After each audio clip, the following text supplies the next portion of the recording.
네, 잠시 후 행복한 아침에서는 무너진 건강을 되돌리는 건강 리모델링 준비되어 있습니다. 네, 오늘 건강 리모델링에서는 노화에 대해 알아보겠습니다. 저희는 광고 후에 돌아올게요.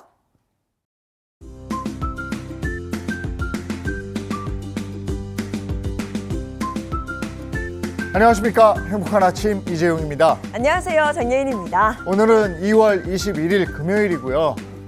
여러분의 시간의 속도는 어떻습니까? 아주 쏜살같이 지나가죠. 그러면 내가 좀 늙었구나 이렇게 생각하시면 된다고 합니다. 시간의 속도, 이걸 늦출 수는 없는데 이 노화, 늙는 속도, 이건 좀 늦출 수 있지 않겠어요? 네. 근데 뭐 시간이 지나면서 노화하는 건 당연한 일입니다. 다만 말씀하신 것처럼 시간을 좀 늦출 수 있다면 참 좋을 텐데요. 오늘 건강 리모델링에서는 노화를 부르는 원인이 무엇이고 또 천천히 건강하게 늙을 수 있는 그런 법이 있다면 어떤 것들이 있을지 하나하나 살펴보도록 하겠습니다. 자, 금요일에 행복한 아침 본격적으로 시작할게요.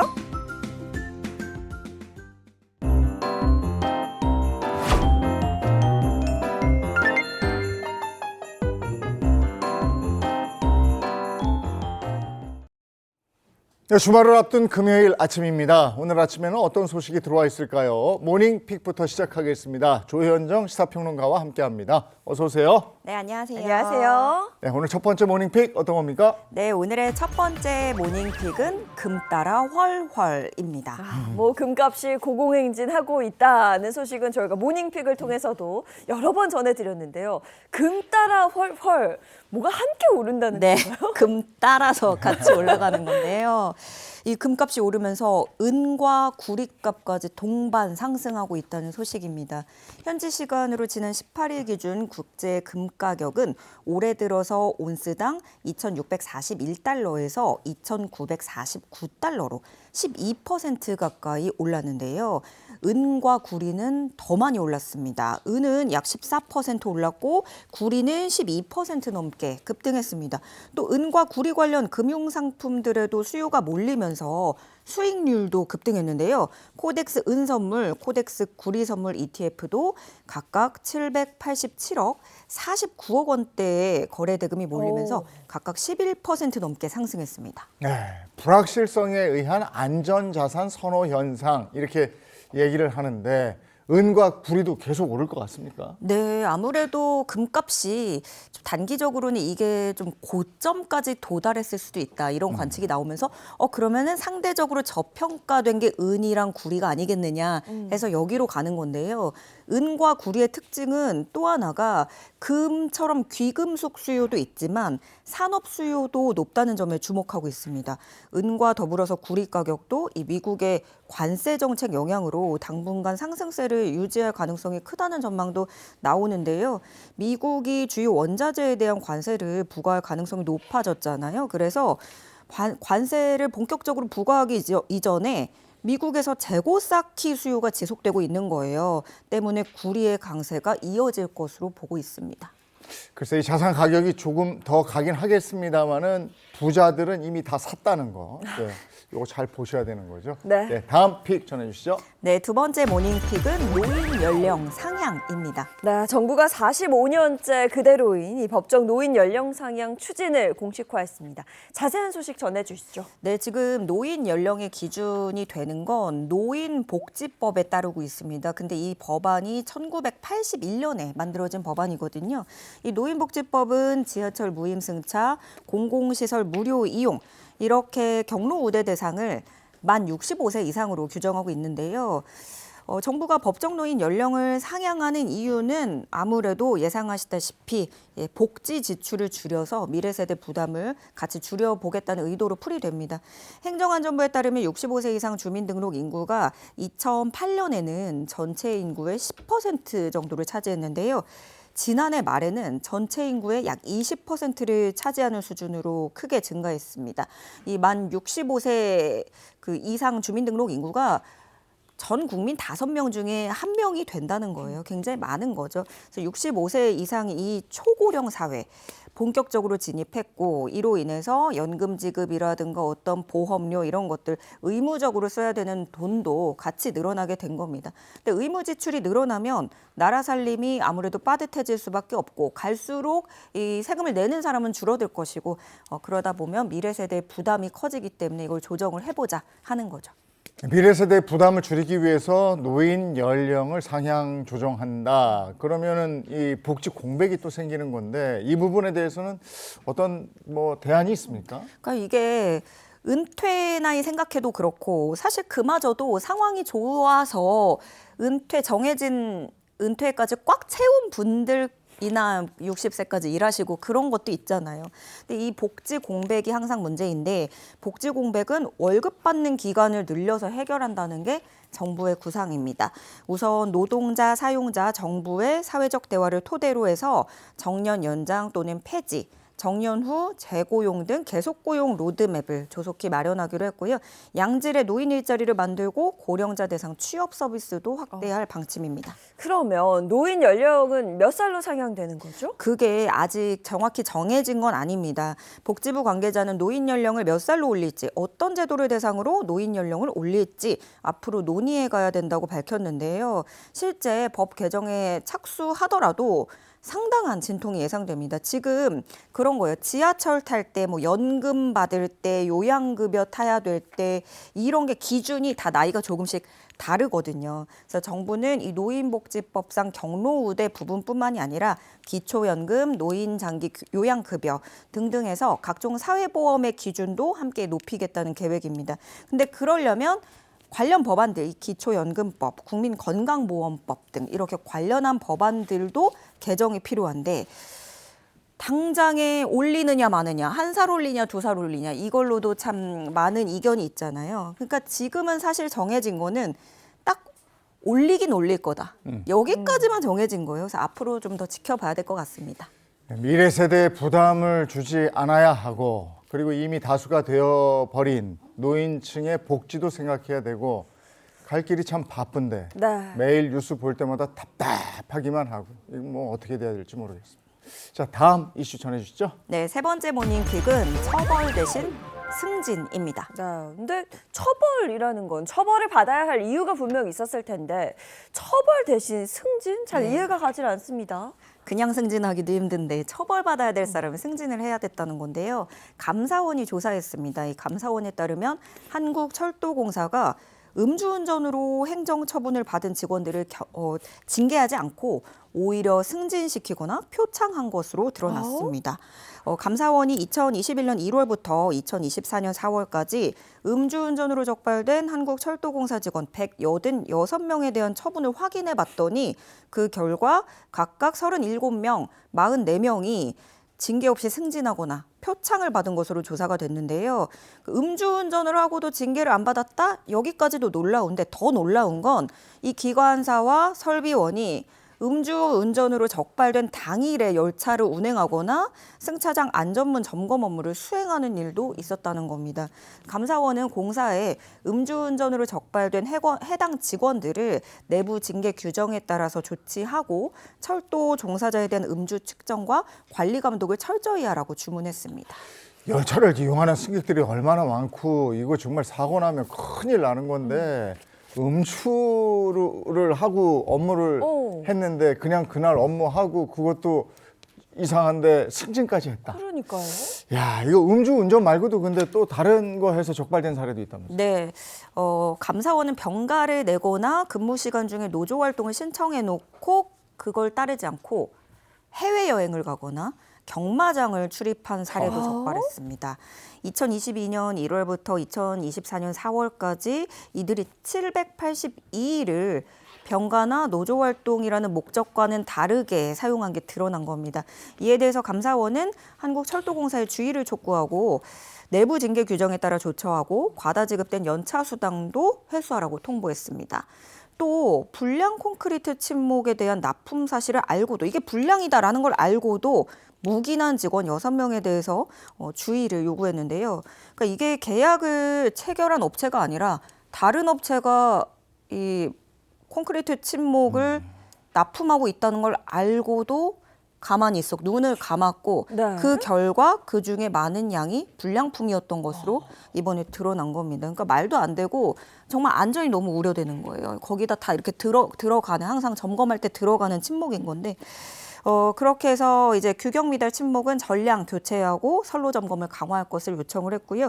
이 외에도 감사원은 철도 승차권을 다량 구매했다가 취소하는 악성 고객에 대해서도 조치를 취하라고 요구를 했고 국토교통부에는 공사, SR과 협의해서 좌석 부족 문제에 대한 개선안을 마련하라고도 통보했습니다.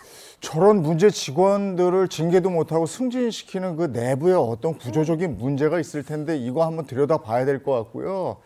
이 정도가 되면 자체 정화 운동이라도 해야 그렇죠. 되겠다 이런 생각이 듭니다. 이런 걸 신의 직장이라고 그래야 됩니까? 이건 뭐 자, 다음 모닝픽은요? 네, 네 번째 모닝픽 취업보다 알바입니다. 네, 청년층의 취업난 급격히 악화하면서 취업보다는 아르바이트, 그러니까 단기 일자리를 찾는 청년들이 늘어나고 있습니다. 관련해서 자세한 소식 전해주시죠. 네, 대학교 졸업생 10명 중 3명이 취업 대신에 아르바이트를 선택했습니다. 구인구직 아르바이트 전문 포털 알바천국이 실시한 조사에 따르면 올해 2월 대학 졸업자 및 졸업 예정자를 대상으로 졸업 이후 계획을 물어봤더니 아르바이트 구직 및 근무에 대한 응답이 34.5%로 가장 높게 집계됐는데요. 이것은 어학 성적 갱신, 자격증 취득 등 취업 준비라거나 정규직 구직 활동이라는 응답보다 높은 수치였습니다. 지난해 동일 조사하고 비교해보면 아르바이트 예정이라는 답변은 11%포인트나 증가했습니다. 졸업 이후의 계획을 물었더니 취업보다는 아르바이트다. 취업을 준비하기 위해서 아르바이트 하는 거 아닌가요? 그러니까 아이러니하게도 그 이유를 들여다봤더니 돈 때문이더라고요. 돈이 필요하면 얼른 취업을 하면 더 좋겠지만 막상 취업을 성공하기까지 자격증 시험 봐야 되죠. 이렇게. 취업이 잘 안 되니까. 근데 시간이 걸리는데 그만큼의 내가 공부를 투자할 시간조차도 그 돈조차도 없기 때문에 당장 내가 어떤 뭐 좀 준비 기금을 벌어야 된다. 좀 이런 것 같아요. 당장의 생활비 용돈 외에도 취업 준비 비용을 마련하기 위해서라는 응답이 높은 비중을 차지했고요. 이 외에도 취업난으로 인해 진로를 탐색하기 위해 별다른 계획을 세우지 못해서 등등의 답변이 이어졌습니다. 그래서 이렇게 전체적으로 좀 보면 졸업 후에 구체적인 방향성이나 어떤 계획을 세우지 못해서 아르바이트에 뛰어드는 경향도 확인할 수 있었습니다. 그럼 청년들이 졸업 후에 하고자 하는 아르바이트 어떤 것들이 있나요? 예, 아르바이트 근무를 희망하는 업종, 직종 봤더니요. 외식 음료가 가장 높은 비중을 차지했고요. 이어서 서비스, 유통, 판매, 문화, 여가, 생활, 사무, 회계 순으로 집계됐습니다. 아르바이트 할 때 중요하게 고려하는 요소로는 급여와 근무 시간이라는 응답이 가장 높게 나타났고요. 졸업 후에 아르바이트 근무 기간 어느 정도를 설정할지 물어봤더니 3개월에서 6개월가량 제일 많이 선택했는데 1년 이상 근무하겠다는 응답률도 거의 한 12%에 달했고요. 이게 뭐 그런 건 있죠. 나쁘게만 보기보다는 사실 뭐든지 아르바이트로라도 그 필드, 그 현장을 경험해보면 내가 나중에 진로를 탐색할 때도 도움이 되고 저도 왜 그런 적이 있거든요. 아르바이트로 이거 되게 좋아 보여서 했다가 나 이것만큼은 하면 안 되겠다. 앞으로 이거 먹고 이거는 하면 안 되겠다. 정말 적성에 안 맞는다 이런 거를 체험해볼 수 있다는 것에서는 의미가 있지만 다만 이제 뭐 생활비 때문에 이제 사회 진출 시기도 굉장히 이제 격차가 많이 벌어지는 건 아닌지 그 부분은 좀 우려되는 대목입니다. 우리 젊은이들이 그때그때 살아가는 게 아니고 장기 계획, 플랜을 좀 세워서 살아가는 이래야 될 텐데 그게 또 여의치가 않군요. 예, 오늘 여기까지 하겠습니다. 조현정 시사평론가와 함께했습니다. 고맙습니다. 네, 고맙습니다.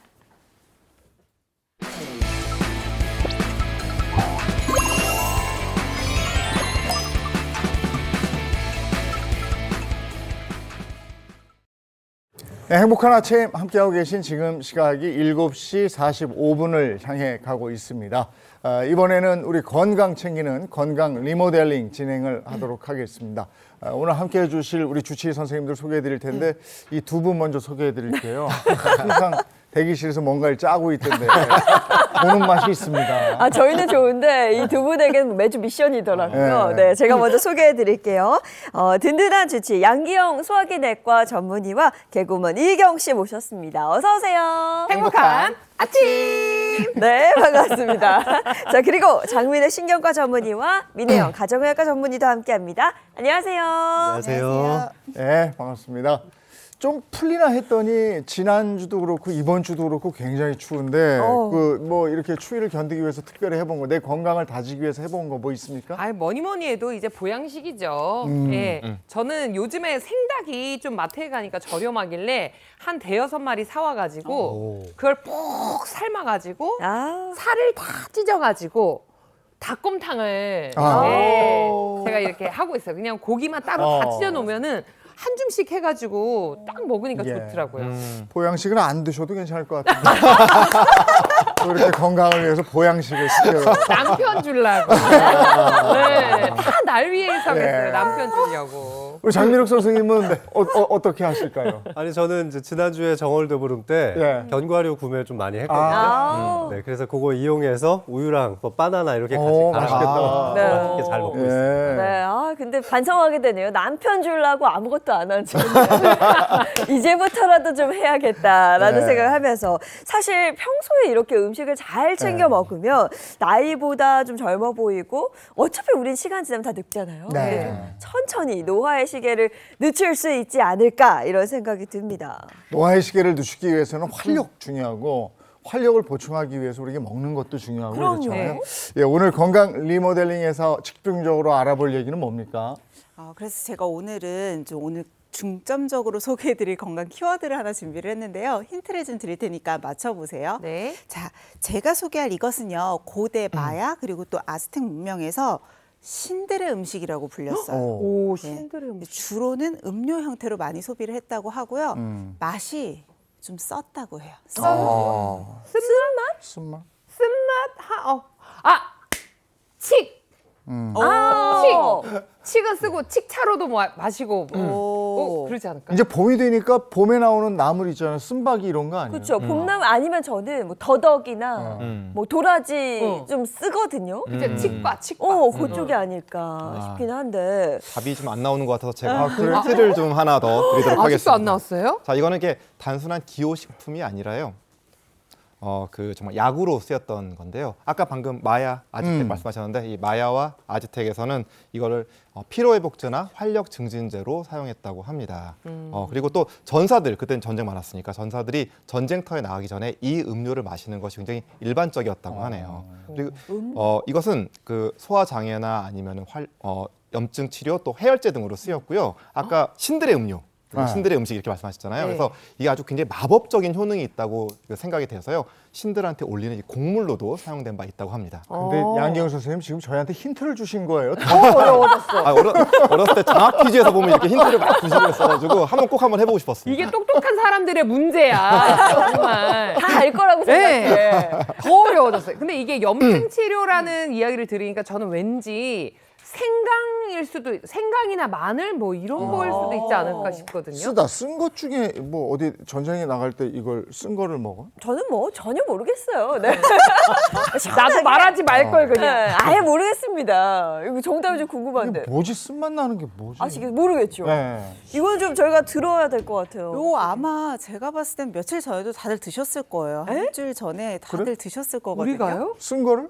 정답 바로 초콜릿입니다. 어머. 초콜릿이에요? 이건 아니지. 초콜릿인데 왜 쓰다 그래? 자, 제가 초콜릿과 관련해서 알아두면 좋을 얘기들을 좀 알려드릴 거고요. 쓴맛에 대한 정체도 이따 다시 알려드릴게요. 근데 이상하네. 이제 초콜릿이 참 이제 맛도 있지만 우리 학창 시절에는 인기의 척도였어요. 그 2월 며칠에 그 교실 책상에 얼마나 많이 올려져 있느냐. 요걸로 그 많이 있으셨어요? 한번 저 궁금해. 제가 그걸로 가게 차릴 뻔했어. 이거 근데 문제가 이게 확인할 수가 없고 확인할 수가 없고 이거. 과거로 돌아갈 수가 없어가지고 네. 그런 걸로. 그래서 드리는 말씀입니다. 근데 이 초콜릿이라는 게 저는 살짝 기분이 안 좋을 때나 네. 에너지를 내야 될 때 찾게 되더라고요. 그렇죠. 확 올려줄 때. 근데 앞서 이제 민혜원 선생님이 말씀하신 뭔가 초콜릿 관련해서 알아두면 좋을 정보. 그게 뭔지 저 궁금해요. 이렇게 좀 기분 우울하고 할 때 아 내가 초콜릿 하나 먹어야지 하고 딱 초콜릿 새 거 꺼내가지고 봉지를 열었어요. 네. 근데 이 초콜릿이 뭔가 곰팡이처럼 하얀 게 저렇게 껴있는 맞아요, 거예요. 맞아요. 저런 데 있어요. 알죠, 알죠. 저런 경우 종종 보셨죠? 네. 그러면 내가 유통기한 같은 거 확인을 해봐도 유통기한도 안 지났고 아무 문제가 없는데 먹기 조금 찝찝하잖아요. 네. 뭐 먹어도 되나? 그래서 저렇게 하얗게 색이 변한 초콜릿 먹어도 될까요? 안 될까요? 저는 먹었었는데 지금 괜찮은 걸 보니까 먹어도 되지 않을까. 네. 저도 전에는 저거 안 먹었었어요. 아, 정말요? 어머. 왜냐하면 견과류 같은 것도 오래돼서 쩐내 나고 이러면은 먹으면 안 된다고 그러잖아요. 근데 초콜릿도 저렇게 허옇게 뭐가 좀 곰팡이 느낌이고. 그래서 그거 안 먹긴 했었는데. 이게 한국 초콜릿에는 저렇게 잘 안 돼 있는데 누가 선물해준 외국 초콜릿이거든요. 맞아. 꼭 저렇게 돼 있더라고요. 근데 냄새를 맡아봤는데 쩐내가 안 나. 그래서 전 먹었어요. 그 외국 초콜릿이라 저도 그냥 먹었어요. 네. 비싼 거니까. 비싼 디자인인 거라서. 줄 알고 그냥 먹었어요. 다행입니다. 저렇게 초콜릿 색이 하얗게 변하긴 했지만 두 분처럼 드셔도 괜찮습니다. 그래요? 왜냐하면 상한 건 아니거든요. 저렇게 표면이 변하는 걸 우리가 블룸 현상이라고 하는데요. 블룸이라고 하는 게 이렇게 꽃이 피는 거잖아요. 그러니까 초콜릿 표면에 뭔가 약간의 변화 때문에 꽃이 피는 것처럼 이렇게 하얗게 얼룩이 번지는 걸 얘기하는데 주로는 온도나 습도의 변화 때문에 생겨요. 그렇다 보니까 유통 과정이 긴 해외에 있는 초콜릿 들여다오는 그래서 과정에서 좀 생길 수 있는 거죠. 이제 이런 블룸 현상은 팻 블룸과 그리고 또 슈가 블룸으로 나눠볼 수가 있습니다. 먼저 팻 블룸을 좀 알아보자면 이 카카오를 녹여가지고 만들 때 그 안에 이제 카카오 버터가 들어있는데요. 이때 이게 녹이는 과정에서 템퍼링이라는 과정을 거치는데 이때 과정이 좀 익숙하지가 않으면은 저런 팻 블룸 현상이 나타날 수 있고 또 고온에서 이 카카오 버터가 살짝 녹았다가 다시 저온으로 되면서 이게 결정화 작용에 의해서 다시 위쪽으로 퍼지게 되면은 이게 이제 팻 블룸 현상으로 나오는데 하얗게 이렇게 막 피게 되니까 광택이 있었던 초콜릿 표면도 좀 지저분하게 변하기도 합니다. 팻블룸. 네. 팻블룸. 발음이 너무 좋으셔서. 그러면 슈가블룸은 뭐예요? 예. 슈거. 팻 블룸은 온도의 영향을 받은 건데요. 슈가 블룸은 이 습도의 영향을 받은 겁니다. 예. 그래서 슈가는 설탕이죠. 이 초콜릿 안에 이 설탕이 들어 있잖아요. 이것이 습기 때문에 이 설탕이 수분에 녹아가지고 이렇게 다시 나왔다가 다시 굳어지면서 표면에 이런 하얀 가루의 형태로 나타나는 현상을 말합니다. 좀 습도가 높은 곳에서 이 초콜릿을 보관할 때 흔히 발생하게 되죠. 네. 근데 아까 그 좀 수입 초콜릿에서 많이 이런 걸 봤다 그랬잖아요. 근데 저는 수입 초콜릿이어서 원래 맛이 그런 건지 잘 모르겠거든요. 이게 맛에도 변화가 혹시 있나요? 사실 이렇게 블룸 현상이 생겼을 때 먹어도 인체에 무해한 건 맞지만 사실은 맛의 측면에서는 조금 아쉬우실 수도 있어요. 왜냐하면 식감이나 맛을 좀 변화시킬 수 있거든요. 보통은 팻블룸이 지방 결절이 바깥으로 나가는 거랬잖아요. 그러면 원래 우리가 기대하는 초콜릿의 식감은 입에 딱 넣으면 되게 부드럽게 녹아들어야 맞아요, 되는데 맞아요. 네. 이게 이제 지방의 역할인데 이게 빠졌잖아요. 그러니까 다소 좀 서걱서걱한, 좀 딱딱한 느낌이 생길 수도 있고요. 네, 슈가블룸 같은 경우도 설탕 결절이 씹히는 거잖아요. 그러니까 부드럽다기보다는 좀 서걱거리는 느낌으로 식감이 바뀔 수 있죠. 초콜릿을 많이 선물 받았거나 아니면 초콜릿 좋아해서 드시고 집에서 보관해 드시는 분들은 보관할 때 신경을 좀 쓰셔야 되겠네요. 네, 이런 이제 블룸 현상을 예방하기 위해서라도 이제 적절한 실내 환경에 보관하시는 게 좋은데 온도와 습도에 굉장히 민감하잖아요. 그래서 온도는 한 15도에서 20도 정도, 그리고 습도는 70% 미만.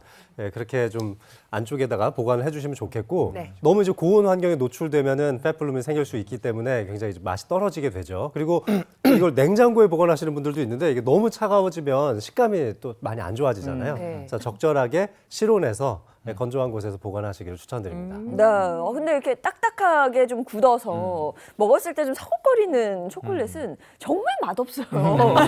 아, 정말 뭐 한두 점 먹다 못 먹겠던데 이거 활용할 수 있는 법이 좀 있을까요? 그렇죠. 이게 좀 눈으로 보기에도 좀 그렇고 또 식감도 좀 워낙 서걱거리고 그러다 보니까 이거를 좀 그냥 드시기 좀 그렇다 이런 분들 많이 계실 텐데 그렇다고 하면은 좀 이거를 활용해서 다양한 디저트를 만들어 보시는 것도 좋은 방법이 될 수 있겠습니다. 맛있겠다. 좀 이렇게 블룸 현상이 발생한 이 초콜릿을 녹여서 뭐 쿠키나 또 브라우니 이런 베이킹 재료로 활용하신다면은 이제 블룸 현상으로 인한 식감 변화는 최소화하면서 또 달콤한 초콜릿을 맛있게 즐기실 수가 있겠습니다. 맛있겠네요. 초콜릿 얘기가 나와서 그런데 이 초콜릿과 같이 먹으면 좋은 그러니까 식궁합이 맞는 건 뭐가 있고 또 맞지 않는 건 뭐가 있는지 이것도 또 궁금해요.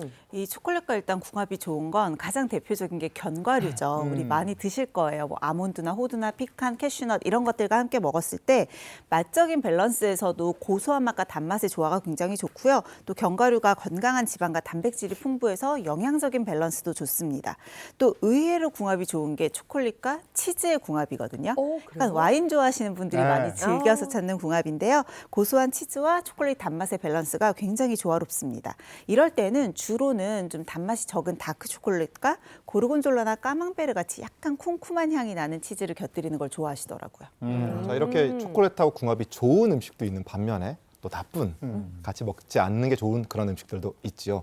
먼저 이 초콜릿과 커피를 같이 드시는 것은 조금 피하시는 나 게 그렇게 좋습니다. 먹는데. 맛있던데? 그러니까요. 굉장히 잘 어울리잖아요. 네. 검은색이고 딱 먹으면 달달하면서 씁쓸하면서 되게 좋은데 이 조합은 카페인 과다 섭취의 그런 위험성이 있습니다. 자, 이렇게 드시면은 카페인이 너무 몸에 많아지니까 심장의 박동 증가와 이 부정맥의 위험이 커질 수가 있기 때문에 좀 같이 드시는 것은 좀 피해 주시는 것이 좋겠습니다. 또 이 과도한 당분이 있는 탄산음료 사실 뭐 그 자체로도 너무 몸에 나쁘죠. 예, 그렇지만은 이게 또 초콜릿과 만나게 되면은 위에 더욱 더 큰 부담을 줍니다. 예, 소화불량과 또 혈당 급상승 이런 것들을 유발하기 때문에 좀 피해 주시는 것이 좋겠습니다. 네, 자, 알아두면 좋을 초콜릿 관련한 이야기를 짚어보고 있는데요. 그러면 초콜릿 관련해서 우리가 뭘 잘 알고 있는 것들, 그 모르는 게 있는지 OX 퀴즈 한번 풀어보도록 하겠습니다. 같이 한번 풀어볼까요? 네, 제가 첫 번째 문제 드려볼게요. 네. 자, 초콜릿으로 입냄새를 제거할 수 있다.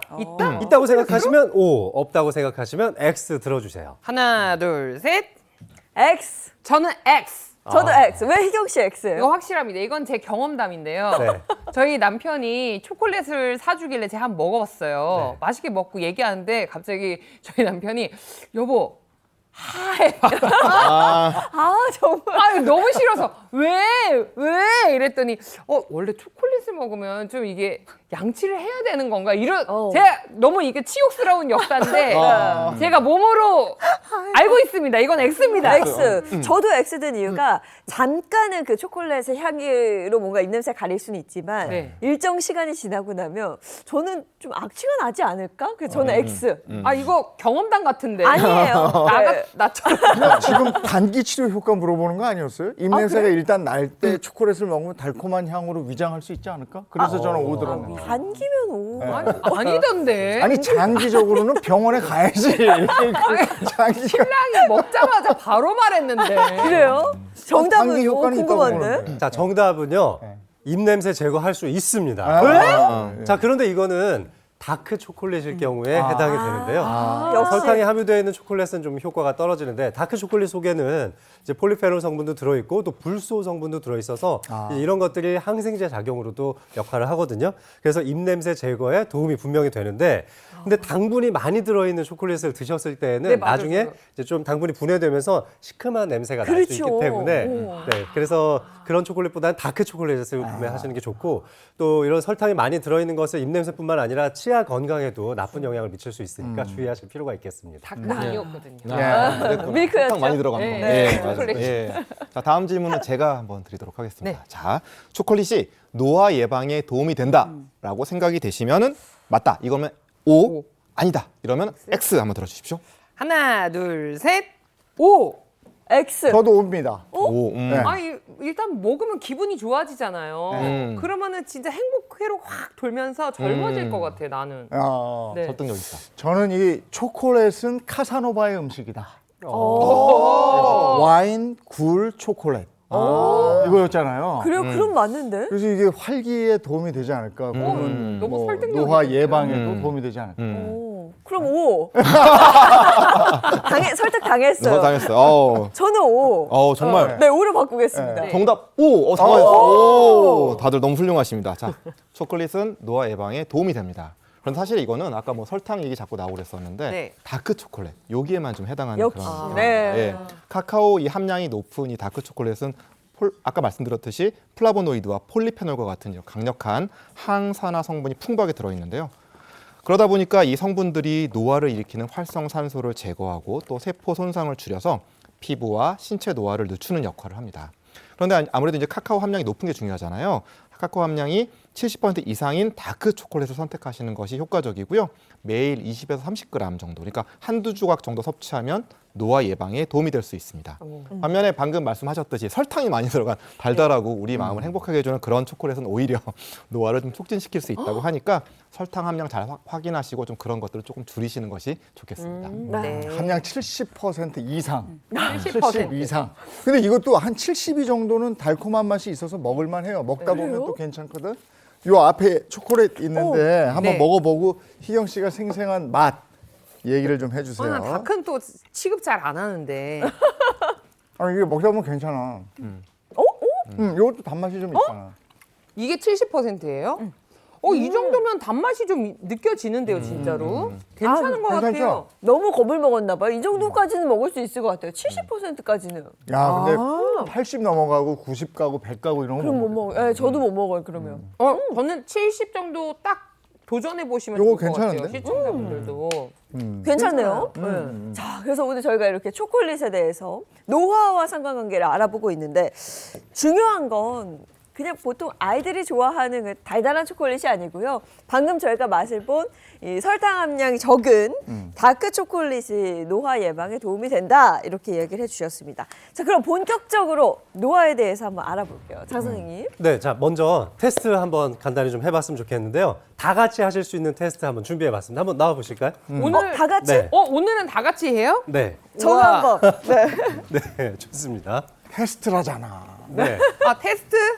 자 괜히- 어떻게 나의 노화 정도를 측정해 볼 수 있을지 좀 테스트를 해볼 텐데요. 네. 자, 먼저 앞쪽으로 이렇게 깍지를 한번 껴주시고요.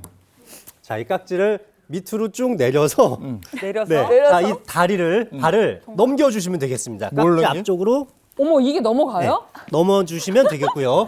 자, 이게 안 넘어가는데? 자, 하나 넘기셨나요? 하나 넘겼어요. 나 하나도 좋습니다. 나 이렇게 해야 넘어가는데? 아, 네, 좋습니다. 어머. 네, 하나 넘기셨죠? 두 번째 다리도 또 같이 넘겨주세요. 이걸 어떻게 넘겨? 네. 잠깐만. 이게 넘어가요? 자, 여기까지 넘어갔어요. 넘기셨으면 넘어왔어. 아, 넘어왔습니까? 나 이걸 안 넘어가. 아하. 자, 여기까지 넘기셨으면 이제 네. 40대 정도까지 올라오신 거고요. 자, 이 상태에서 쭉 뒤로 빼서 자, 엉덩이 뒤로 넘겨가지고 허리까지 한번 올려보세요. 안 그게 넘어간다. 돼요? 잠깐만요. 잠시만요. 저는 여기서. 네. 아유, 네, 예, 아나운서 깎여버리는데요? 됐어요. 야, 안 돼, 난. 아, 그렇습니까? 저는 한쪽 다리에서 걸렸어. 자, 이게 이게 등과 허리의 유연성을 볼 수 있는 테스트인데요. 그래서 깍지를 끼고 다리를 아예 넘기지 못하셨다면 이제 60대 정도의 유연성을 갖고 계신 거고요. 한쪽 다리만이라도 넘길 수 있었다면 50대 정도의 유연성을 갖고 계신 겁니다. 야, 근데 장미륵 선생님 진짜 유연하네. 어머, 그럼 네, 민호 그래서 쌤몇 살이에요, 도대체? 허리 유연성보다 이 등 쪽의 유연성이 좋아서 그걸 옆으로 잘 보여줘 보세요. 이렇게 넘어갑니다. 올라가는 거를. 자, 그래서 저게 된다고? 네, 뒤로 넘긴 상태에서 엉덩이를 지나서 이제 뒤로 이렇게 올려주시면 굉장히 허리와 등 쪽의 유연성이 좋은 거고요. 허리 위까지 딱 올릴 수 있었다면 20대 정도의 굉장히 좋은 유연성을 갖고 계신 겁니다. 우리는 20대. 억울해. 우리는 팔이 짧아. 팔이 좀 짧은 것 네, 같아요. 아닙니다. 팔 길이와 상관없이 네, 등과 허리의 유연성이에요. 왜 이렇게 단호해? 우차한 변명이 너무 실망하지 마십시오. 제가 두 번째 두 우리 번째 신체 나이를 측정할 수 있는 네. 노화 테스트 하나 더 준비했는데 자 먼저 팔을 좀 이렇게 옆으로 벌려볼 거거든요. 네. 이렇게 한번 팔을 옆으로 벌린 상태에서 한쪽 발을 가볍게 살짝 들어주세요. 자 이렇게 가볍게 살짝 들고 그리고 눈을 감고 중심을 잡는 건데 제가 먼저 시범을 보여볼게요. 네. 자, 초시계도 준비를 했거든요. 눈 안 감아도 흔들리는데. 팔을 벌리고 서서 다리를 든 상태에서 네. 눈을 감고 초시계로 시간을 재보는 건데요. 눈을 감고. 네, 발바닥에 집중을 해서 잘하시다. 발목에 힘을 잔뜩 주셔야 하고요. 균형을 잘 잡기 위해서 노력을 해보셔야 하는데 자, 여기까지 제가 일단은 시범을 보일게요. 네. 자, 저는 일단 지금 10초 정도 제가 시범을 보여봤는데 네. 30초 이상 버틸 수 있으시면 20대 수준의 균형감을 갖고 계신 거라 볼 수 있습니다. 제가 아까 팔이 짧았다는 걸 보여드릴게요. 여기서 30초만 견디면 되는 거 아니에요? 네, 좋습니다. 그렇죠. 자, 세 분 다 한번 준비해 보실까요? 오케이. 눈 뜨고도 30초가 안될것 자, 같아요. 시작. 눈 감아야 되죠. 네, 눈 감고 잘 버텨보십시오. 집중하셔야 돼요. 발목에 집중하셔야 됩니다. 뭐 움직여줘. 네, 괜찮습니다. 오, 네, 훌륭하십니다. 자, 혜경 씨 11초였고요. 네. 이거 넘어지지 이거 않으면 움직여도 되죠? 돼요? 네, 16초 지금 지나갔습니다. 움직여도 되는 거예요? 지금 탈춤 20초를 추시는 거 같아요. 통과하고 있고, 야, 움직여도 되는 거예요? 네, 네, 움직여도 됩니다. 이 정도 괜찮죠? 네, 네, 네. 두 분이서 좋습니다. 비행기 소리야. 30초를 다 버티는데요. 네, 여기까지 나 오셨네요. 여기 자, 이렇게 30초 이상 버틸 수 있으면은 20대 이상의 굉장히 좋은 균형 감각이고요. 25초 정도를 버티셨다면 30대, 20초라면은 40대, 그리고 이제 10초 정도밖에 못 버티셨다면 60대 정도의 균형 감각을 가지셨다고 보는데, 이게 제가 진료실에서 환자분들의 손해 기능 평가를 하기 위해서 많이 테스트를 하는데요. 그래서 보통 10초 이상 버티시면 그래도 그 기능을 온전하게 쓸 수 있다 이렇게 평가하기도 합니다. 네, 세 분 다 너무 잘하셨습니다. 네. 알겠습니다. 알겠습니다. 이런 거였구나. 쉽지 이거 않아요. 어려워요. 그 자리에 이렇게 딱 버티고 있는 게 아니고 좀 움직여도 되는 거군요. 네. 네. 어렵습니다. 탈춤 한번 제대로 췄네요. 네, 확실히 저는 유연성이 떨어지네요. 근데 아마 보시면서 저게 그렇게 어렵나? 라고 생각하시겠지만 만만치 않아. 한번 해보세요. 정말 어렵습니다. 자, 근데 나이 들수록 우리 몸은 왜 이렇게 늙어가는 건지 점점 노화하는 그 이유 그게 좀 저는 궁금합니다. 야, 정말 너무 슬픈데 지금부터는 조금 더 진지하게 우리 몸의 노화를 부르는 원인 탑 3를 한번 알아보도록 하겠습니다. 자, 그 중에서 첫 번째 원인은 바로 호르몬의 변화입니다. 대체 어떤 호르몬이 노화에 영향을 끼치는 거예요? 예. 자, 먼저 성 호르몬이 변화하면서 우리 노화를 부르는데요. 자, 먼저 여성의 경우에는 이 완경이 되면서 이 여성 호르몬인 에스트로겐이 감소를 하게 되죠. 그러면서 피부는 탄력을 잃고 뭐 주름살, 또 피부 처짐 이런 것들이 발생을 하게 되고요. 또 신장과 혈관에도 노화가 오게 됩니다. 그리고 또 남성의 경우에는 남성의 주요 성 호르몬이 바로 테스토스테론이죠. 자, 이것들이 또 나이가 들면서 서서히 또 감소하게 됩니다. 이 테스토스테론은 이 근육량, 체지방, 에너지 수준, 그리고 또 이 성기능 이런 것들에 영향을 미치는데요. 노화가 진행됨에 따라서 이 테스토스테론 수치가 감소하게 되면 우리 남성들은 이런 신체적 또 정서적 변화를 많이 겪게 됩니다. 또 그리고 또 이 성호르몬의 감소는요, 이 체중의 증가, 또 비만 이런 것들을 불러일으키게 되고 그러다 보면 이제 장기적으로는 심혈관 질환, 또 당뇨병 이런 만성 질환과도 또 연관이 될 수가 있게 되겠습니다. 네.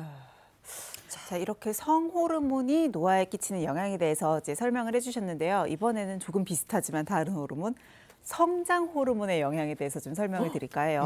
성장 호르몬은 아이들한테만 나오는 건 줄 알았는데 우리처럼 다 큰 성인들한테도 성장 호르몬이 나와요? 많은 분들이 희경 씨처럼 좀 오해를 하고 계세요. 이름 자체가 성장 호르몬이다 보니까 성장기의 아이들의 성장에만 도움이 된다라고 생각하실 수 있는데 네. 사실 우리의 일평생을 거쳐서 계속 우리 몸에 영향을 주는 호르몬이고요. 성인에게 있어서는 항노화 호르몬이라고도 볼 수가 있습니다. 그러니까 어렸을 때는 성장을 도와주지만 다 이미 성장이 끝난 성인에게는 근육량을 유지시켜주고 체지방을 태워내고 우리의 피로를 회복해주고 이런 역할을 해주게 되거든요. 근데 문제는 30대를 넘어서면서부터는 이 성장 호르몬이 급격하게 줄어든다는 거예요. 그러니까 갑자기 30대가 넘어서면 나는 이전과 생활 습관을 똑같이 했는데도 성장 호르몬이 줄어드니까 예전 정도 운동에 근육이 더 이상 생기지 않아요. 지방도 잘 타지가 않겠죠? 이렇게 남는 에너지는 뱃살로 저장이 됩니다. 그래서 내가 이전과 같은 생활 습관을 유지를 하고 있다라고 하더라도 30대가 지나게 되면 주로 뱃살 주변으로 이렇게 불어나는 이유가 바로 이 성장 호르몬의 감소 때문인 거죠. 성장 호르몬은 이게 시기마다 역할이 다르잖아요. 청소년기에는 뭐 뼈나 근육 그리고 장기의 성장을 굉장히 활발하게 돕습니다. 그런데 이제 그 시기가 지나가고 나면은 이제 근육을 좀 유지시켜 준다거나 아니면 우리가 에너지를 쓸 수 있을 때 지방을 분해하면서 에너지를 사용할 수 있게 하는 게 또 바로 성장 호르몬이거든요. 근데 이 역할이 줄어들게 되니까 이제 나이살은 찌게 되고 뱃살이 불어나고 근육량은 점점 줄어들게 되는 게 이게 이제 다 성장 호르몬의 감소 때문이다 이렇게 볼 수 있습니다. 그 얘기를 듣고 보니까 이제 그래도 희망이 좀 생겨나는 것 같아요. 중학교 때 성장 호르몬 저는 다 이제 없어진 줄 알았는데 지금도 우리가 가지고 있고 이왕이면 좀 안 줄었으면 좋겠네요. 이거. 그렇죠. 네. 줄어들지 않게 하려면 좀 늘려야 할 텐데 네. 이게 방법이 있을까요? 그렇죠. 늘릴 수 있습니다. 자, 성장 호르몬의 이 주요 성분이 바로 단백질이거든요. 그러니까 거꾸로 생각해 보면 단백질만 잘 섭취를 하신다 하더라도 이 성장 호르몬의 좀 감소를 좀 예방할 수 있겠습니다. 근데 단백질의 종류가 워낙 많잖아요. 그렇죠. 그래도 선생님이 추천해 주시는 단백질이 저는 그게 너무 궁금해요. 그렇죠. 네. 말씀하신 것처럼 이 성장 호르몬에 정말 이 단백질 굉장히 중요한데 그러다 보니까 여러 단백질 중에서도 필수 아미노산 이런 것들이 많이 지금 함유되어 있는 그런 좋은 단백질 음식 드시는 것이 정말 중요한데요. 제가 말씀드리고 싶은 음식은 바로 꼬막입니다. 꼬막은 예, 꼬막은 100g당 단백질 함유량이 15g으로 이게 달걀이나 두부보다도 더 높습니다. 그래요? 그런데 왜 이게 여러 단백질 중에 특히 또 꼬막을 말씀드리냐면 지금 또 이게 꼬막이 제철이거든요. 겨울에. 맞아요. 그러니까 이런 제철 음식인 꼬막을 잘 챙겨 드시는 거 추천드립니다. 이렇게 단백질 잘 챙겨 드시는 것만으로도 성장 호르몬이 줄어드는 것을 많이 예방할 수 있겠습니다. 야, 이 노량진에 꼬막 잘하는 식당 있는데 그래요? 가고 싶네. 그리고 성장 호르몬이 잘 유지되고 잘 나오게 할 수 있는 방법은 뭐가 있습니까? 그 잘 나오고 있는지 좀 먼저 알아봐야 되는데요. 예, 병원에 가면은 뭐 검사하면 바로 나오긴 하죠. 근데 뭐 다들 바쁘시고 병원 가시는 건 이제 번거로우실 수 있기 때문에 병원까지 가지 않고도 딱 알아볼 수 있는 방법이 있습니다. 그래요? 자기 자신을 거울을 딱 보고 또는 거울을 보지 않더라도 자기 몸이 딱 느껴지죠. 체형을 보는 겁니다. 체형을. 체형을 봤는데 내가 좀 팔다리가 가늘고요. 배는 좀 볼록하게 튀어나온 지금 방송 보시면서 뜨끔하신 분들 되게 많으시죠. 거미? 맞아요. 거미형 체형이라고 하는데요. 이런 거미형 체형인 분들은 좀 이 성장 호르몬이 낮은 것을 좀 의심해 볼 수 있겠습니다. 네. 반대로 팔다리 근육 굉장히 좀 있고 네. 배는 좀 많이 들어가고 이런 분들은 좀 성장 호르몬이 상대적으로 조금 잘 분비가 되고 있다 이렇게 생각해 네, 보겠습니다. 팔다리의 근육량이 어느 정도 되는지 네. 그게 좀 중요하겠네요. 자, 우리 몸의 노화를 부르는 원인 탑3 살펴보고 있는데요. 두 번째 원인 뭔지 궁금합니다. 두 번째는 건조한 세포입니다. 우리 몸에 거의 수분이 대부분을 차지하고 있다라는 건 많이들 아실 거예요. 근데 좀 더 자세히 살펴보면 세포 내액과 세포 외액으로 나눌 수가 있거든요. 세포 내액은 일반적으로 생각하는 세포 안에 세포를 구성하고 있는 성분 중에 이제 포함되어 있는 수분의 함량이고요. 이게 대다수입니다. 우리 몸 전체 체액의 한 67% 정도를 차지를 하고 있어요. 반면에 세포 외액은 세포와 세포 사이 또는 뭐 장이나 위와 같은 소화기관 또 혈관 안에 혈액 내나 림프액 같은 것들 또는 수정체 이런 여러 가지 그 이외의 것들을 좀 구성을 하고 있는데 약 3분의 1 정도 33% 정도를 차지를 하고 있고요.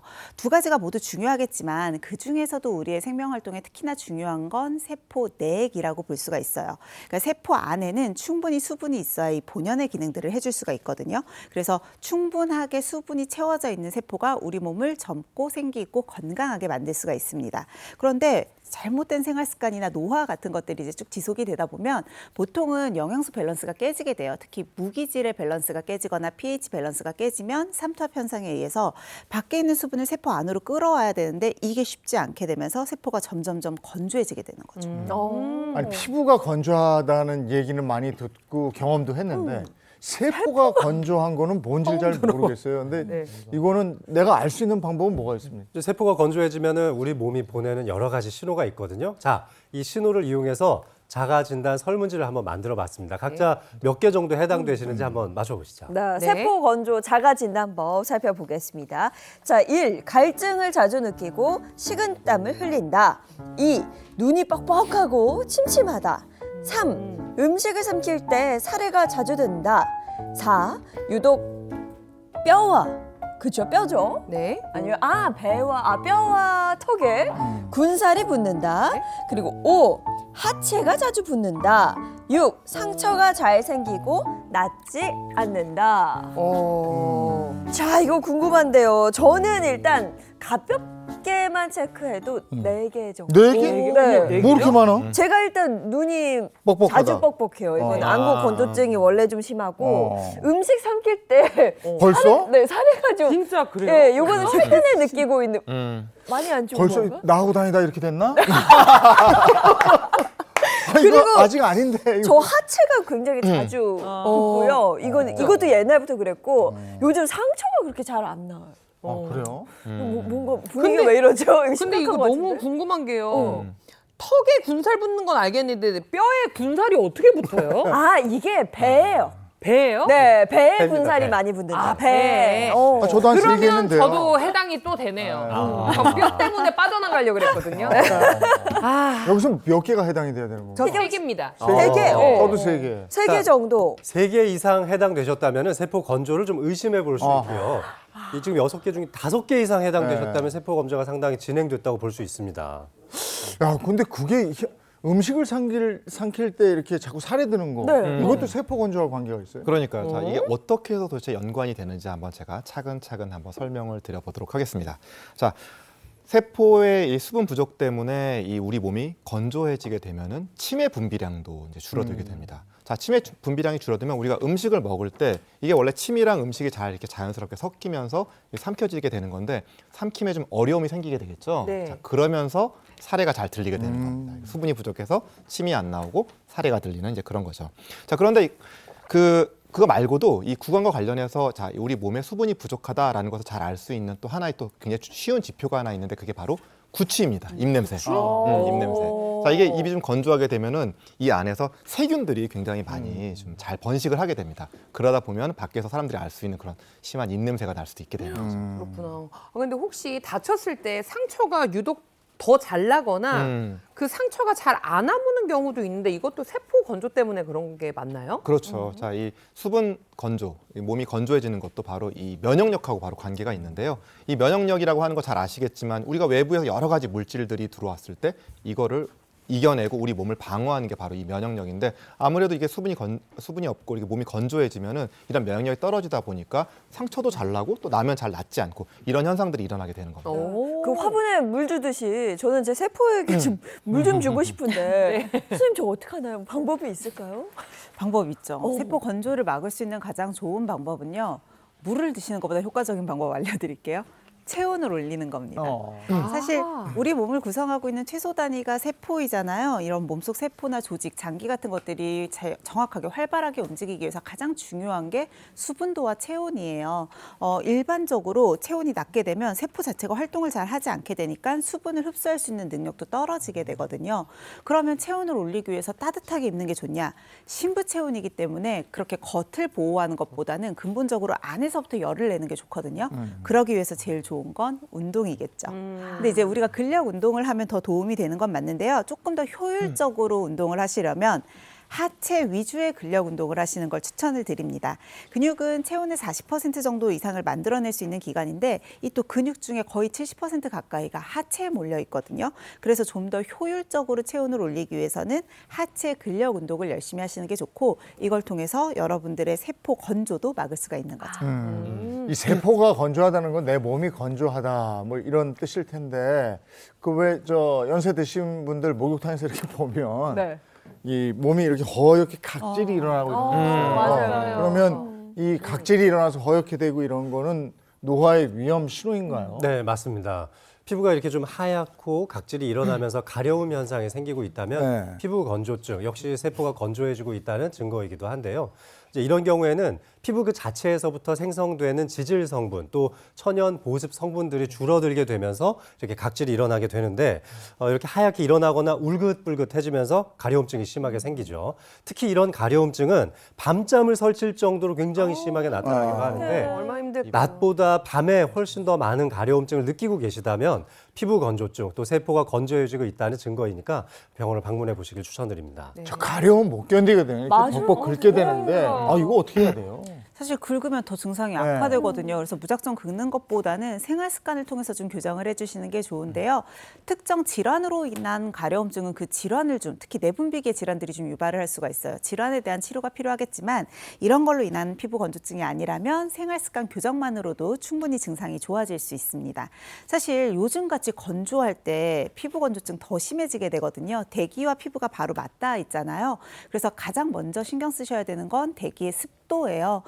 일단 냉난방 같은 거 너무 과하게 틀면 더 건조해지게 되거든요. 그래서 이런 거 좀 조절해 주시는 게 좋고 가습기를 통해서나 실내 환기 또는 이제 젖은 수건 같은 것들을 이용해서 실내 습도를 40에서 그래도 한 60% 정도까지는 유지할 수 있도록 해주시는 게 좋습니다.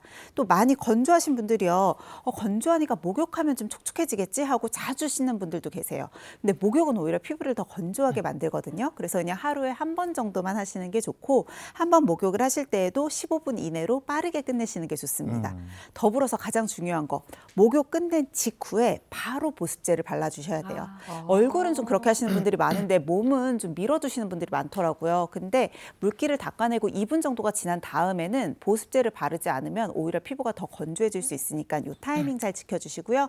아까 밤에 가장 건조하다고 했는데 사실 밤이 가장 건조하거나 통증이나 이런 것들을 많이 느끼는 시기거든요. 그래서 내가 잘 때 특히나 가려워서 괴롭다. 그러면 이때는 보습제 한 번 더 바르고 주무시기 전에 한 번 더 전신에 보습제 발라주시면 훨씬 편안해지실 거예요. 네. 노화를 부르는 원인에 대해서 알아보고 있습니다. 노화를 부르는 마지막 원인 어떤 게 있을까요? 예. 자, 마지막 원인 바로 콜라겐의 감소입니다.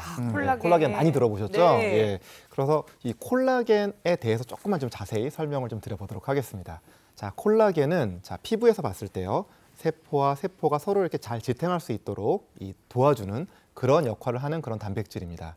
또 이 우리 몸속을 구성하는 이런 피부, 뼈, 관절, 머리카락 그리고 또 생식기 이렇게 우리 몸에 있는 다양한 그런 그 단백질 중에서 전체 한 3분의 1 정도 해당하는 그런 아주 중요한 단백질입니다. 자, 그런데 이 피부 얘기 자꾸 하고 있으니까 피부로 봤을 때는 더더욱 더 그런데요. 피부 진피층, 표피 바로 밑에 있는 이 진피층의 경우에는 이 콜라겐이 90%에 해당을 한다고 합니다. 우와. 그렇기 때문에 이것이 피부를 단단하게 해주고 탄력을 유지하는 데 굉장히 중요한 역할을 하고 있는 거죠.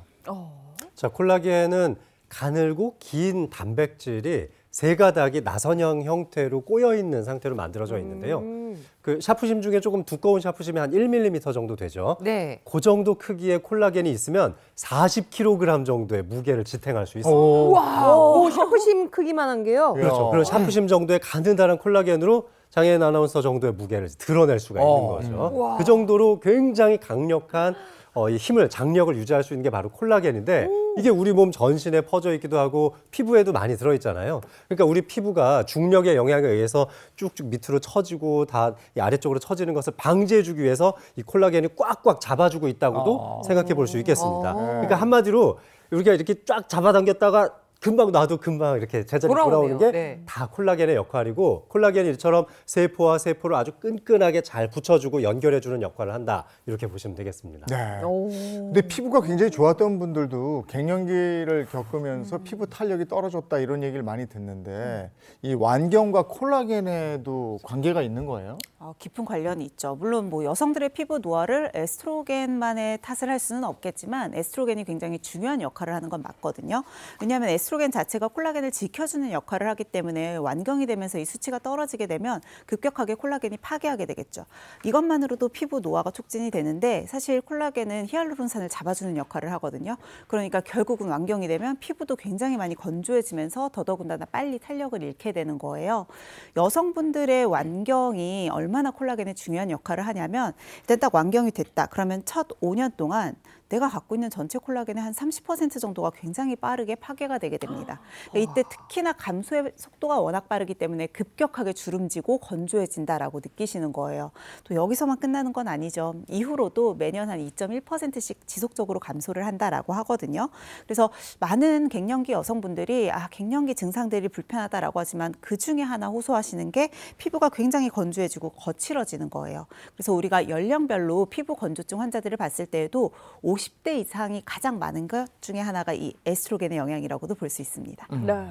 그럼 또 콜라겐이 부족해지면 우리 몸에 어떤 변화들이 일어나요? 예, 아까 그 콜라겐이 이 피부 진피층에 굉장히 많이 함유되어 있다고 말씀드렸는데 네. 아무래도 이제 콜라겐이 부족해지게 되면은 피부 두께가 얇아지면서 탄력이 떨어지고 그러다 보니까 이제 주름이 먼저 발생을 하게 되죠. 그리고 머리카락, 또 이 머리카락도 또 주성분이 또 콜라겐입니다. 그러니까 콜라겐이 감소하게 되고 부족해지면 탈모로 좀 이어질 수가 있겠죠. 굉장히 슬픈데.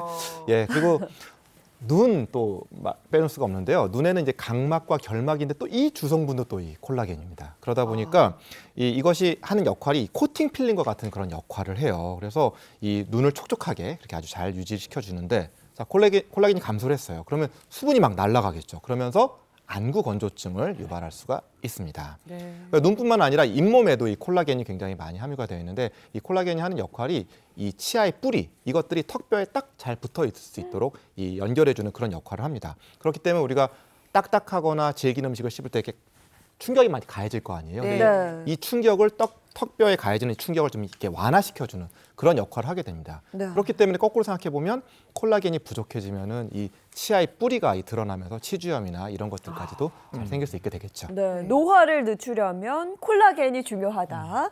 밑줄짝. 밑줄짝? 네, 밑줄짝 별표 기억하겠습니다. 자, 이번에는 희경 씨가 준비한 코너가 있죠.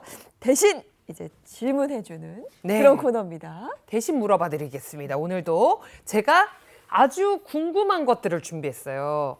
들어보세요 한번. 진짜 네. 궁금해. 네. 이게 우리 엄마를 봤더니 젊을 때 진짜 말씀을 잘하셨거든요.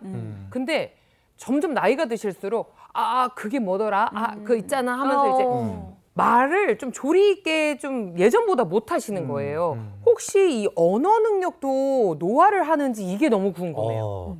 우리 뇌에서 발휘할 수 있는 인지 기능은 여러 가지 종류가 있는데, 뭐 기억력, 그리고 진압력, 뭐 주의력이라든지 공간 수행 능력이라든지 또 네. 뭐 계산하는 능력들도 다 이런 인지 기능에 포함되는데, 바로 여기에 언어 능력도 포함이 됩니다. 이 측두엽의 안쪽 부분에서 수행하는 기능이기도 하는데요. 물론 나이가 들어갈수록 어휘력은 더 늘어갈 수밖에 없어요. 많은 인생의 경험이 쌓이고 많은 대화를 하다 보면 계속 어휘력은 늘게 되는데, 자, 그런데 이제 연세 드신 분들 중에 그게 뭐였더라? 맞아. 하고 단어가 쉽게 떠오르지 않아서 잘 쉽게 내뱉지 못하시는 분들이 있는데, 이것은 기억에 저장되어 있던 그 어휘력이 회상하는 데 있어서 어려움을 겪고 있는 거거든요. 이럴 때에는 전두엽의 기능이 상당히 많이 떨어져 있다고도 볼 수가 있습니다. 언어 능력이라는 것은 남들의 말을 듣고 이해하는 능력도 있지만, 내가 생각했던 것을 어휘력으로 표현해내는 것도 바로 언어 능력인데요. 이런 언어 능력이 저하되게 되면 남들과의 의사소통도 상당히 불편해질 수밖에 없기 때문에 여러 가지 인지 행동에 다 문제가 생길 수밖에 없어요. 그래서 노화도 더 빨리 진행이 됩니다. 뭐 예를 들어 뇌졸중을 겪었던 환자분들이 언어장애를 겪기 시작하면은 남들에 비해서 다른 인지력도 훨씬 더 빨리 감퇴를 하게 되거든요. 네. 이런 경우에 이런 분들의 치료를 위해서 좀 대화를 많이 시킨다거나, 아니면 노래를 좀 많이 듣고 불러보라는 연습도 하기도 하고요. 일기를 써보시라는 연습도 좀 시키는 편입니다. 그래서 독서를 좀 하고 일기를 써보는 습관을 가져보는 것도 언어 능력을 좀 더 증진시켜 주는데 도움이 되고, 뿐만 아니라 외국어 공부에 한번 도전을 해보시는 것도 언어 능력을 향상시키는데 일부 좀 도움이 될 수 있으니까, 관심이 있는 외국어가 있다면 한번 도전해 보셨으면 좋겠습니다. 네. 네. 지금 질문에 양질의 질문이 나가고 있죠. 네. 진짜 궁금하죠. 네. 이번에도 진짜 궁금하실 거예요. 이게 청력도 노화를 할 거 아니에요. 근데 대체 몇 살부터 노화가 시작되는지 그것 좀 알려주세요, 선생님. 네, 저 청력 저하 때문에 잘 안 들려가지고 확실하네요. 몇 살부터? 청력의 손실은 네. 20세부터 서서히 나빠지다가 20세부터. 50세가 되면 본인이 자학할 수 있을 정도의 청력 손실이 일어나게 됩니다. 그래서 지금 그러셨군요. 자세히 듣고 있어서 잘 안 들려요. 바로 옆인데도. 예. 저음에 대한 이 감지 능력의 저하는 좀 그래도 좀 경미합니다. 그런데 이 고음에 대한 이 능력 저하, 감지 능력 저하는 상당해요. 그래가지고 나이가 들수록 음량이 약한 소리, 그러니까 작은 소리죠, 작은 소리, 이런 것들은 잘 듣지 못하게 되고요. 그러다 보니까 노인은 낮고 강한 음은 또 잘 들을 수 있지만, 음도가 높고 음량이 약한 작은 소리들은 듣기가 힘들어집니다. 그리고 또 이 청력 손실은 남녀 간에도 좀 차이가 있는데요. 자, 55세까지는 남녀 간의 차이가 별로 없다가 55세 이후에는 남성의 청력 손실이 더 심한 경향이 있습니다. 사실 나이가 들면 뭐 청력뿐만이 아니죠. 모든 오감이 다 천천히 노화를 하게 되는데요. 일반적으로는 시각부터 시작합니다. 시력이 제일 먼저 떨어지게 되죠. 그 이후에 청각, 미각, 후각, 또 촉각의 순서대로 서서히 조금씩 노화하면서 기능이 떨어진다라고 보시면 될 것 같아요. 근데 특히나 나이가 들면 침샘에서 분비되는 치매양이 줄어들면서 미각 자체가 좀 떨어지게 되거든요. 또 노화 때문에 미각을 담당하는 세포수가 줄어들기도 하고요. 우리가 근데 자칫 생각을 해보면 뭐 미각이 떨어진다고 특별히 생명에 지장이 있는 건 아니다 보니까 이걸 그냥 무시하실 수도 있지만 우리가 살면서 먹는 즐거움이 굉장히 크거든요. 네. 근데 이제 미각을 잃게 된다는 건 이런 먹는 즐거움을 점점 앗아가게 된다라는 거기도 하고요. 또 맛에 대한 민감도가 이제 점점 떨어지게 되니까 내가 더 강한 자극의 맛을 찾게 돼요. 그러니까 우리 어머님들 보시면 예전에는 요리 정말 잘하시고 간도 너무 잘 맞추셨던 분들이 나이가 들수록 점점 음식을 짜게 하신단 맞아요. 말이에요. 이런 게 바로 본인의 미각이 떨어졌으니까 전에보다 이게 싱겁게 느껴지시는 거예요. 근데 이렇게 짜게 먹거나 달게 먹는 습관들은 당뇨가 있다거나 고혈압이 있으면 특히나 더 위험하실 수 있어서 조금 인지하시면서 생활 습관을 좀 교정하시는 게 좋겠죠. 요즘에 저속 노화라는 말이 유행처럼 번지던데 이 저속 노화라는 게 정확히 뭡니까? 그러니까요. 정말 핫한 그런 주제죠. 네. 자, 저속 노화라고 하는 것은 자, 생활 습관을 개선을 해서 천천히 그리고 건강하게 나이가 드는 것을 말합니다. 예, 거꾸로 말하면은 정말 빠르게 여기저기 골골거리고 아프고 불편해지면서 나이가 먹는 것과 좀 반대 의미다. 네. 이렇게 생각해 보시면 되겠죠. 자, 당류나 정제 곡물이 좀 그런 음식들, 이런 혈당을 많이 높이는 그런 음식들을 많이 먹게 되면은 결국 살이 찌고 그것이 바로 이제 우리 몸을 노화하게 만드는데요. 자, 그것과는 반대로 혈당을 치솟게 하는 음식 섭취 피하고 그 다음에 통곡물, 콩류, 또 녹색 채소 이렇게 정말 좋은 음식들을 섭취하는 게 바로 요즘에 이 저속 노화에 맞는 생활 습관입니다.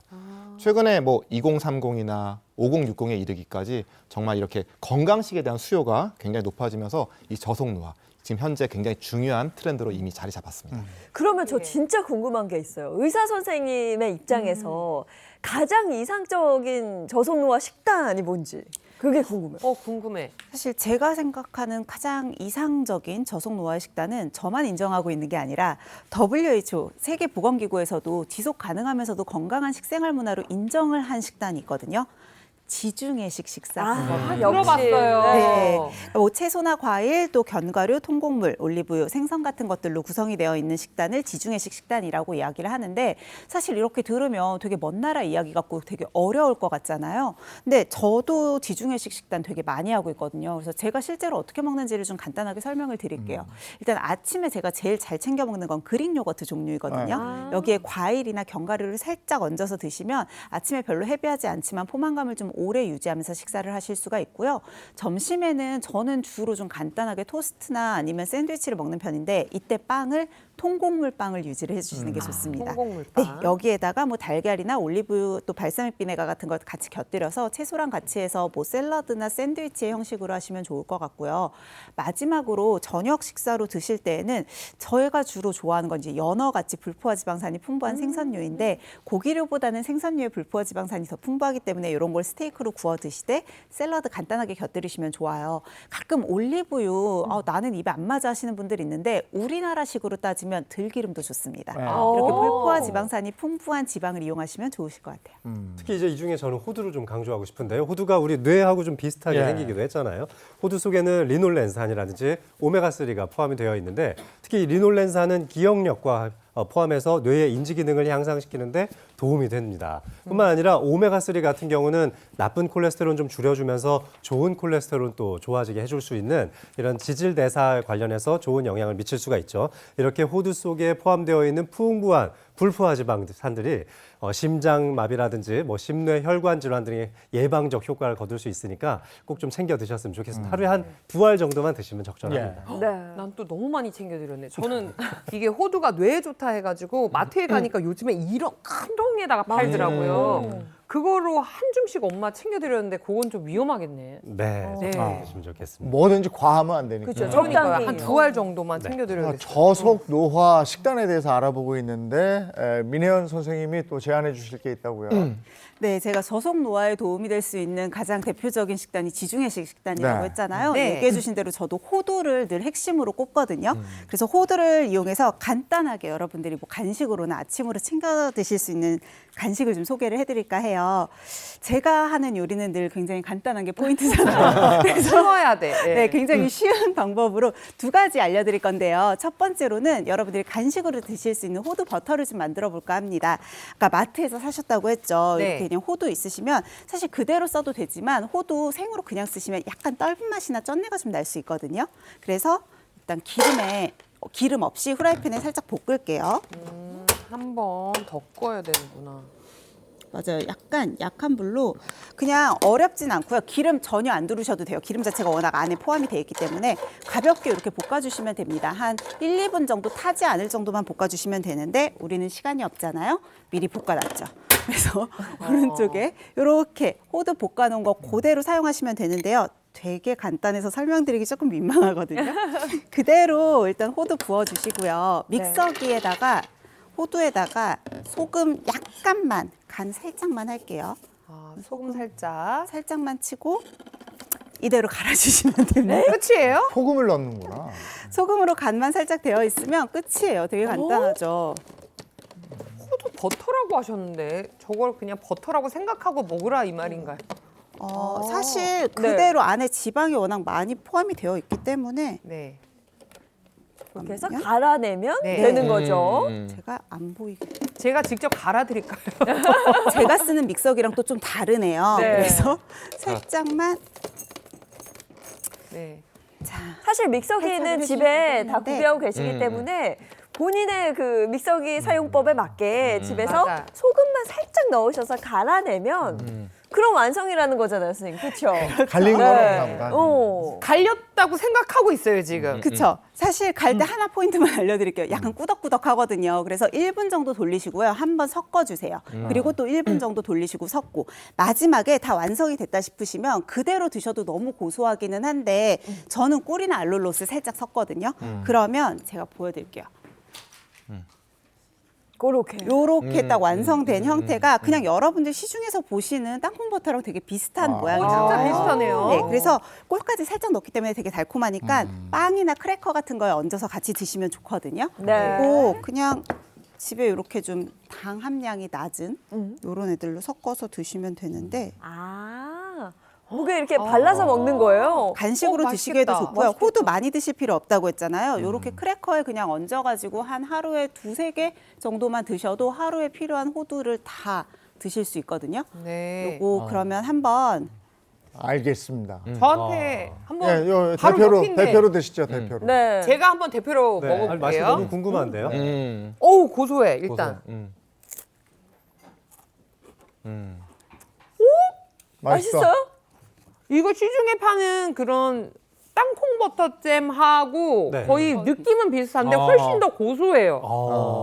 이거 진짜 괜찮네요. 만들어 보고 싶어요. 끝나고 먹어봐야겠다 같이. 네. 그렇게 좀 만드는 끝나고 것도 먹어야 돼요. 어렵지 않으니까 네. 집에서 한번 호두 갈아서 살짝 소금 넣고 갈 네. 후에 알룰로스나 꿀 넣고 해서 크래커 위에 발라서 드시면 건강도 챙기면서 맛까지 챙길 수 있을 것 같습니다. 그러네요. 아유, 오늘 좀 맛있는 음식 제안해 주셔서 고맙습니다. 고맙습니다. 자, 이렇게 해서 오늘 노화 우리가 피할 수는 없는데요. 조금 늦출 수 있는 방법 어떤 것들이 있는지 선생님들과 함께 알아봤습니다. 건강하게 잘 나이 드는 것도 중요합니다. 선생님 고맙습니다. 맞습니다. 자, 계속해서 날씨 알아볼 텐데요. 날이 춥다. 요즘 정말 춥다는 말 많이 합니다. 문단영 기상캐스터, 오늘 추위는 어느 정도인가요? 네, 밖에 나오는 순간 다시 집으로 들어가고 싶은 추위입니다. 오늘 아침 기온도 어제와 비슷하게 출발했는데요. 현재 서울의 기온은 영하 6.3도를 보이고 있고 여전히 평년보다 현저히 낮은 정도입니다. 중부와 경북의 한파특보도 계속 발효 중입니다. 오후에도 종일 한기가 맴돌겠는데요. 오늘 서울이 2도, 전주가 3도, 부산은 7도까지 오릅니다. 한낮에 서울의 체감 기온은 영하 1도까지 떨어지면서 낮에도 느껴지는 추위는 종일 영하권이겠습니다. 건조한 북서풍과 서풍이 유입되면서 동쪽의 건조함은 더욱 극심해지고 있습니다. 중부와 영남을 중심으로 내려진 건조특보는 여전히 발효 중이고요. 화재와 산불 유의하셔야겠습니다. 오늘 하늘은 여전히 맑게 드러납니다. 다만 아침까지 서해안에는 눈이 조금 날릴 수 있겠고요. 울릉도와 독도에는 일요일까지 5에서 30cm 정도의 눈이 남아 있습니다. 주말에도 계속 맑고 춥겠습니다. 다만 서해안에 1에서 5cm, 제주 산간에는 3에서 8cm 정도의 눈이 내리겠습니다. 다음 주 화요일부터는 추위가 점차 풀리겠는데요. 다만 기상청에 따르면 기온이 점차 오르기는 하겠지만 앞으로 추위가 아예 없다고 단정 짓기는 어렵겠습니다. 지금까지 날씨 전해드렸습니다.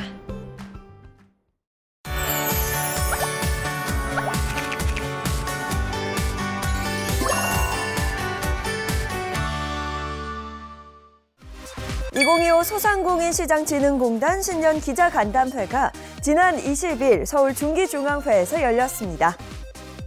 이번 간담회에서는 지난해 주요 성과와 더불어 올해 중점 추진 계획을 발표했는데요. 마침 서울시도 금년에 100개를 지정하고 구별로 하나씩 시범적으로 육성한다는 계획을 갖고 있기 때문에 거기 서울시와도 연계하는 계획을 가지고 골목형 상점과 육성 사업도 저희가 강구해야 할 겁니다. 또 박성규 이사장은 올해 높아진 소상공인 정책자금 부실률을 관리해 나가는 한편 자영업자 폐업 지원 등에 만전을 기하겠다고 전했습니다. 오늘 금요일 이번 한 주 추위 때문에 고생 많으셨을 거예요. 네, 근데 오늘도 춥고요. 네. 주말까지도 날은 계속 춥습니다. 옷차림 따뜻하게 하시고 주말 계획 세우실 때는 기상정보 한번 확인하시면 도움이 되겠습니다. 좋은 하루 보내시고요. 저희는 다음 주 월요일 아침 7시 30분에 돌아올게요. 행복한 아침, 행복한 하루, 그리고 행복한 주말 보내십시오. 고맙습니다. 고맙습니다. 즐거운